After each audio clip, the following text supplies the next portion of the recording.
हरिहन्ति सिद्धि सूरि उपाध्याय साधु संग अर्थ के प्रकाशी मांगलिक उपकारी है।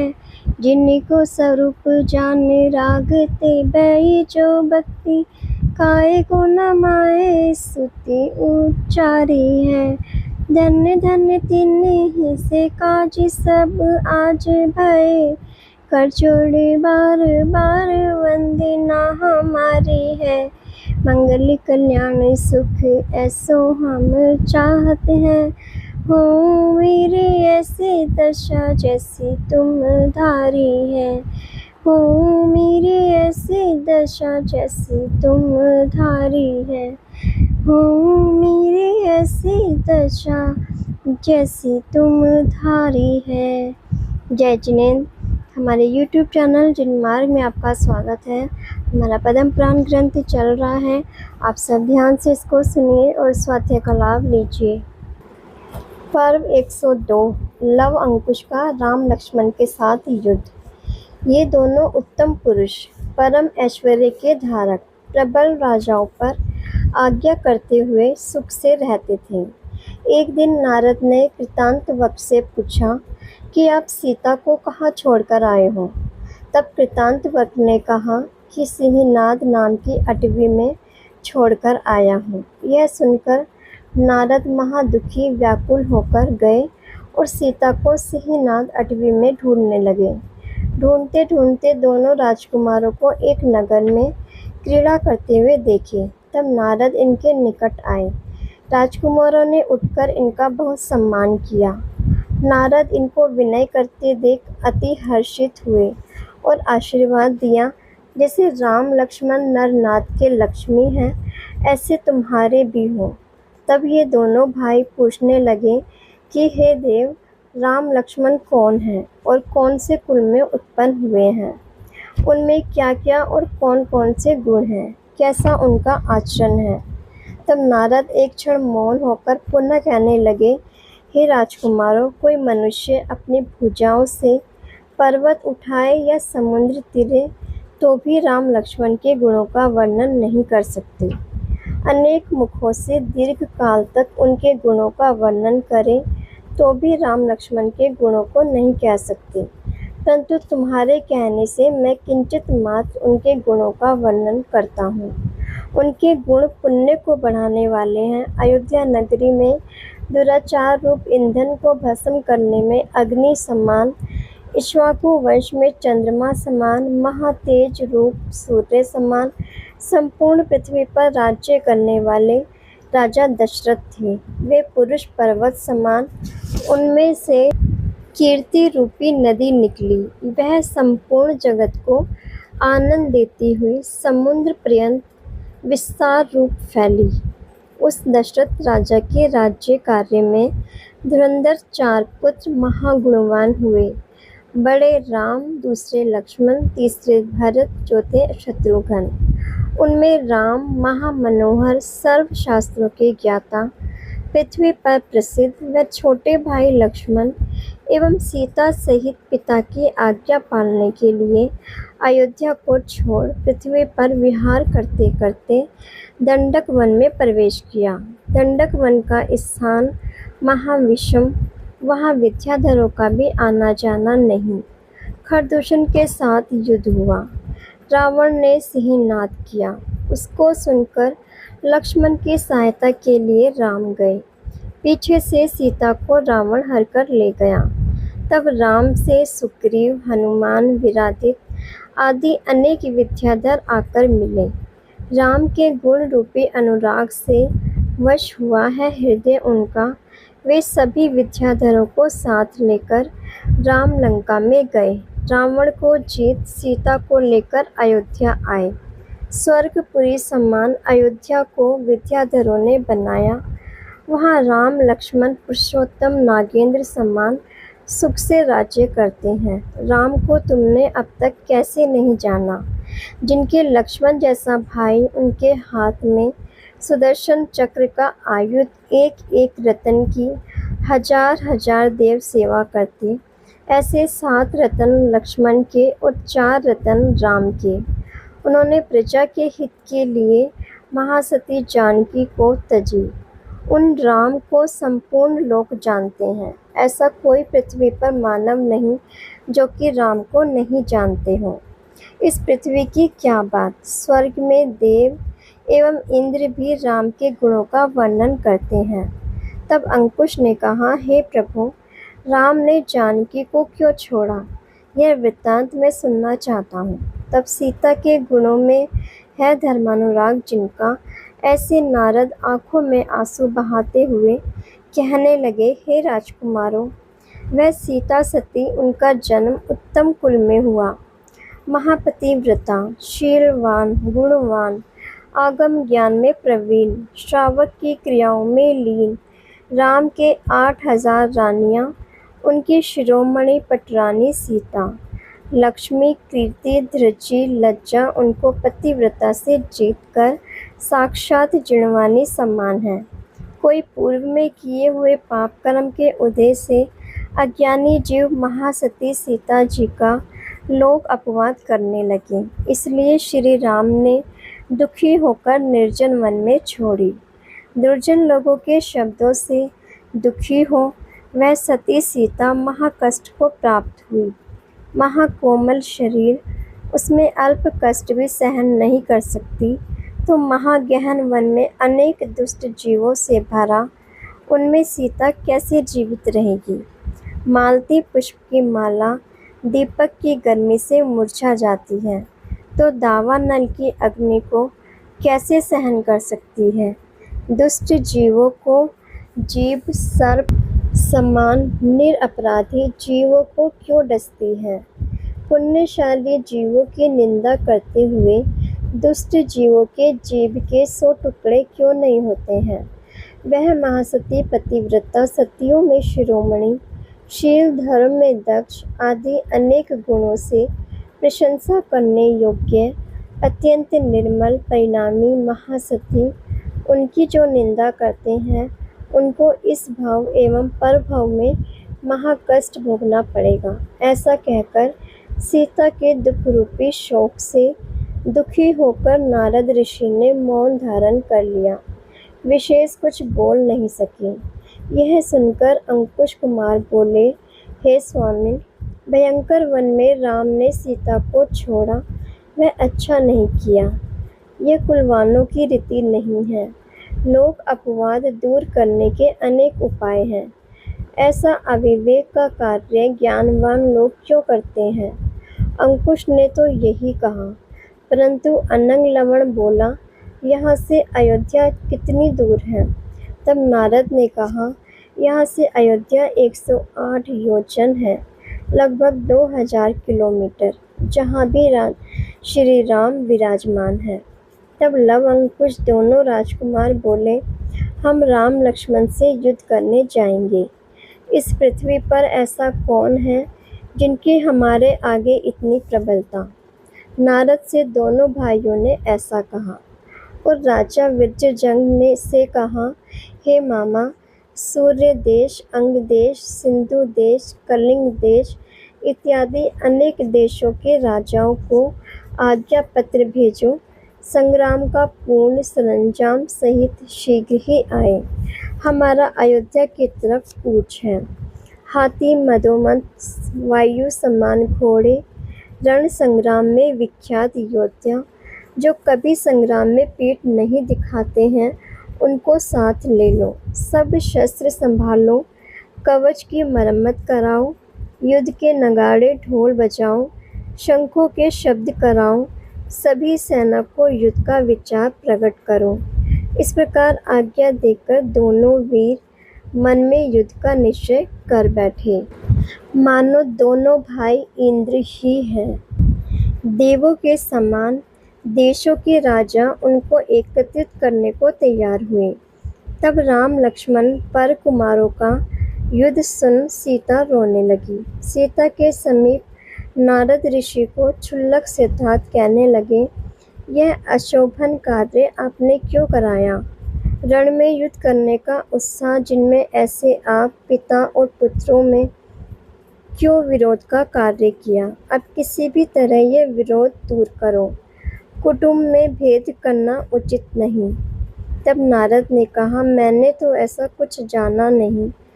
इन्होंने विनय किया तो मैंने आशीष दी कि तुम राम लक्ष्मण जैसे हो। यह सुनकर लव अंकुश ने पूछा कि राम लक्ष्मण कौन है? तब मैंने ये सब वृतांत कहा। अब भी आप भय मत करो, सब अच्छा ही होगा। अपना मन निश्चल करो। लव अंकुश राजकुमारों ने सुना कि माता रुदन कर रही है। तब दोनों पुत्र माता के पास आकर कहने लगे, हे माता, आप रुदन क्यों करती हो? वह कारण हमें बताओ। आपकी आज्ञा का पालन कौन नहीं करता है? आपको खोटे वचन किसने कहे? उन दुष्टों को हम दंड देते हैं। ऐसा कौन है जो सर्प की जीभ पर क्रीड़ा करते हैं? ऐसा कौन मनुष्य और देव है जो आपको कष्ट दे या सताए? हे माता, आपके प्रति किसने क्रोध किया? जिसने क्रोध किया उसकी आयु का अंत आया है। हमारे पर कृपा कर आप अपने दुख का कारण कहो। इस प्रकार पुत्रों ने माता से विनती की। तब माता दुख की वेदना से आंसू निकालती हुई कहने लगी, हे मेरे पुत्रों, मेरे पर किसी ने भी क्रोध नहीं किया, न ही मुझे किसी ने दुख दिया, न ही मुझे किसी ने सताया। तुम्हारे पिता से युद्ध का आरंभ सुन मैं दुखी होकर रो रही हूँ। गौतम स्वामी कहते हैं, हे सैनिक, तब ये दोनों राजकुमार लव अंकुश अपनी माता से पूछते हैं कि हे माँ, हमारे पिता कौन हैं? तब सीता ने आदि से लेकर अंत तक सब वृतांत कहा। राम का वंश और अपना वंश, विवाह का वृतांत, वन का गमन, रावण द्वारा अपना हरण और पुनः आगमन, जो नारद ने वृतांत कहा था, वह सभी विस्तार पूर्वक सीता ने अपने पुत्रों से कहा। कुछ भी छिपाकर नहीं रखा और कहा, जब तुम गर्भ में आए तब से ही तुम्हारे पिताजी ने लोक अपवाद के भय से मुझे सिंहनाद अटवी में छोड़ी। वहाँ भयानक वन में मैं रो रही थी। वहाँ राजा वज्रजंग हाथी पकड़कर आ रहे थे। तब मुझे रोती हुई को देख वह महाधर्मात्मा शीलवान श्रावक मुझे बड़ी बहन का आदर कर अपने घर लाए और अति सम्मान से मुझे यहाँ रखा। मैंने भी भाई भामंडल के समान राजा वज्रजंग का घर जाना।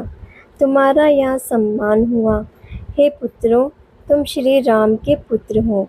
राम महाराज धीराज हिमाचल पर्वत से लेकर समुद्र पर्यंत पृथ्वी का राज्य करते हैं। उनके लक्ष्मण जैसा भाई महाबलवान संग्राम में निपुण है।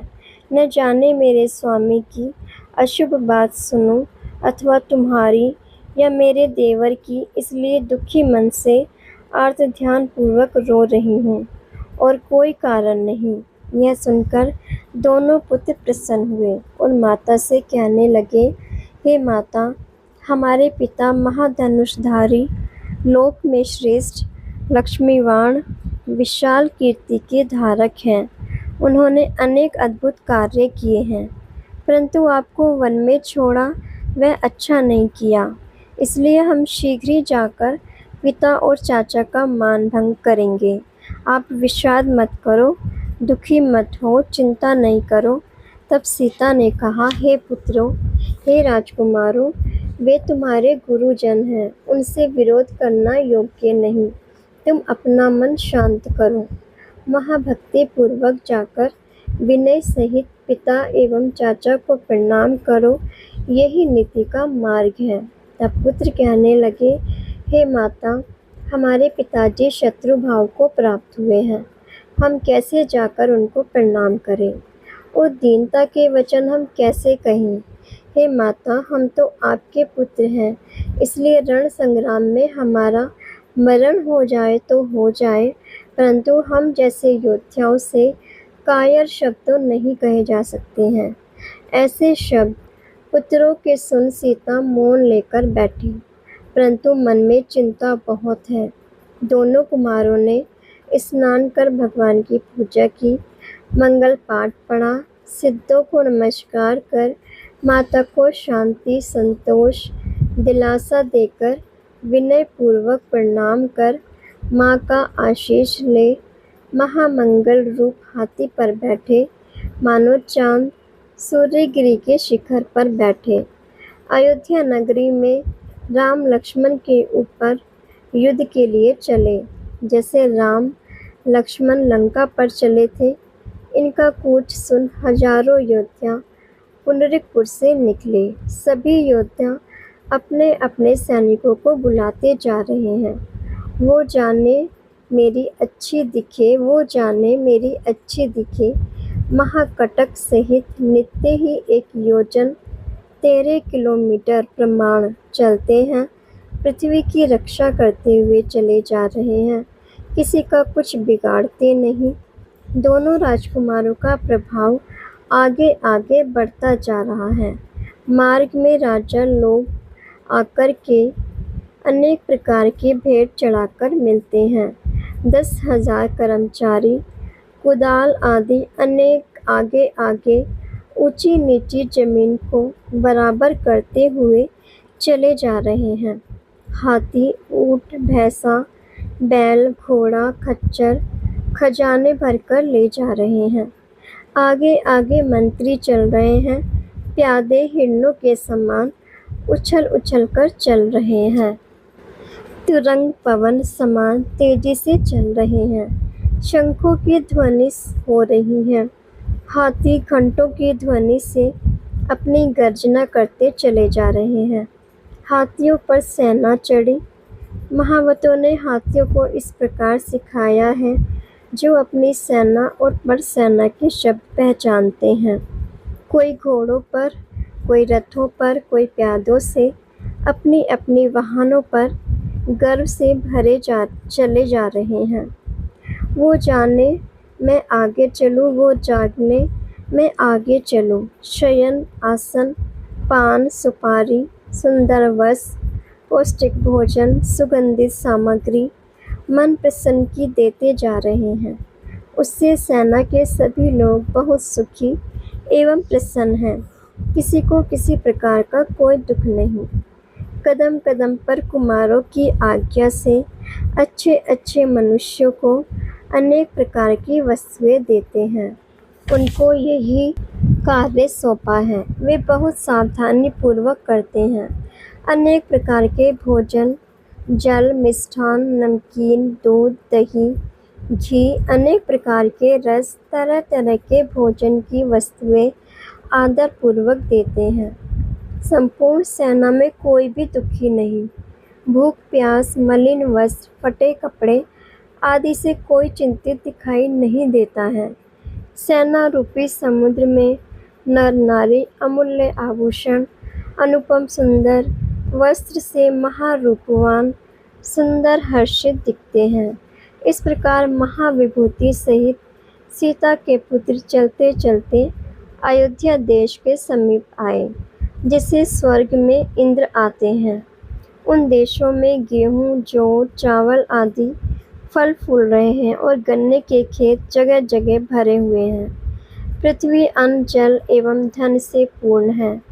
वहाँ नदी के किनारे पर अनेक मुनिराज तपस्या एवं ध्यान करते हैं। उस देश में आसपास छोटे छोटे गांव हैं। वह नगर ऐसा दिखता मानो स्वर्गपुरी है। राजकुमार लव अंकुश ऐसी नगरी की शोभा देखते देखते आए। किसी को भी किसी प्रकार का दुख नहीं हुआ। चलते चलते दोनों भाई अयोध्या के समीप आकर दूर से ही महासुंदर अयोध्यापुरी को देख राजा वज्रजंग से पूछते हैं, हे मामा, यह महाज्योति स्वरूप कौन सी नगरी है? तब वज्रजंग राजा ने अच्छी तरह देख मन में निश्चय कर कहा, हे राजकुमार, स्वर्ग समान यह अयोध्या नगरी है।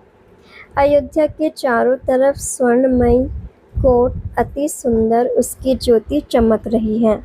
इस नगरी में आपके पिता बलदेव, स्वामी श्री रामचंद्र जी, उनके भाई नारायण, लक्ष्मण और छोटे भाई शत्रुघ्न सहित विराजमान हैं। इस प्रकार मामा वज्रजंग ने कहा। दोनों कुमार शूरवीरता की कथा करते हुए आकर सुख से पहुँचे। कटक और अयोध्या के बीच सरयू नदी का अंतर रहा। दोनों भाइयों की ऐसी इच्छा कि शीघ्र ही नदी को पार कर नगरी ले ले, जैसे मुनि शीघ्र ही मुक्तिपुरी को जाना चाहते हैं। मोक्ष की इच्छा रूपी नदी मुनि को यथाख्यात चारित्र नहीं होने देती। आशा रूपी नदी से तिरेंगे तभी मुनियों को मुक्ति होती है। ऐसे ही सरयू नदी के कारण अयोध्या नगरी में शीघ्र ही प्रवेश नहीं कर सके। जैसे नंदनवन में देवों के समूह आते हैं, ऐसे सेना नदी के उपवन में आकर ठहरी। अब हम जगत के सभी जीव सुखी हो, इसी मंगल भावना के साथ यही विराम लेते हैं। कल हम इससे आगे का स्वाध्याय करेंगे। इसे आगे सुनने के लिए चैनल को सब्सक्राइब करें, लाइक करें और शेयर करें। जय जिनेन्द्र।